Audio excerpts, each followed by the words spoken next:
We're in the AWS Academy sandbox environment. We're in the AWS Management Console. And in this demonstration, we'll look at S3 transfer acceleration. So the first thing we want to do is create an S3 bucket. Go ahead and click and open up the S3 console. Go ahead and click Create Bucket. And then again, we need a globally unique DNS compliant bucket name.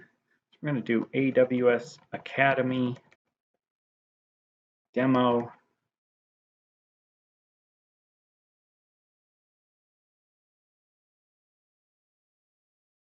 So here is our AWS Academy demo bucket. We'll click on the bucket, open up to look at the properties of this particular bucket. We'll scroll down, and here we have the tile for transfer acceleration. When we expand that tile, we can go ahead and click Enabled, click Save. Now just please note that it might take up to 20 minutes before the data transfer speed to the bucket increases.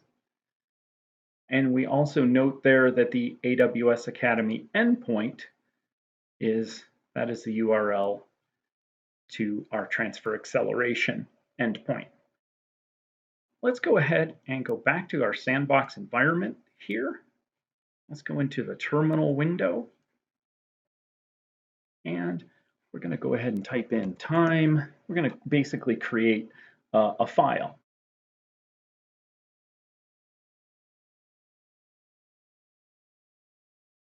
Give it a 1 GB block size. So when I create that file, it's now been created. And let's go ahead and run an AWS CLI command to go ahead and copy that file from here, our local directory, to our S3 bucket that we just created.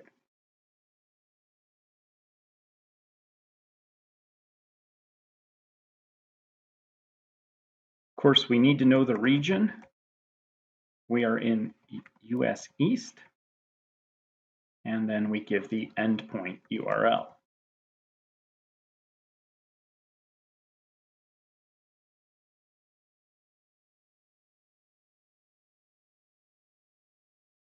Okay, and that file uploaded quickly. Now, if we want to see if acceleration has been enabled, we can type in the following command.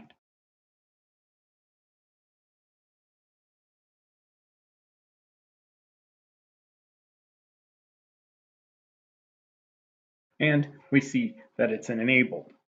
Now, I've already opened this up, but I'm going to go ahead and go to this Amazon S3 Transfer Acceleration Speed Comparison web page. And it's important that you are aware of this. So we're in US East 1. It shows right now the S3 direct upload speed. And we're pending. I'll wait just a moment here to see the transfer upload speed for the S3 acceleration.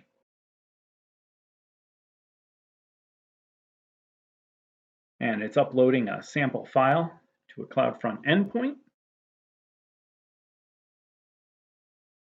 In this case, it's 2% slower. Earlier today, I had it 28% faster.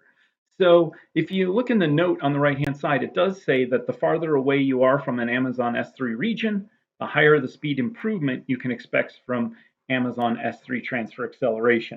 Again, it all depends upon bandwidth, time of day, things like that.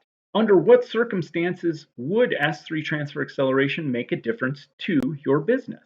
Well, if you have customers who upload to a centralized bucket from all around the world, remember, the farther they are away from that bucket, the faster the upload speed. If you transfer gigabytes to terabytes of data on a regular basis across continents, or if you are unable to utilize all your available bandwidth over the internet when you upload to Amazon S3.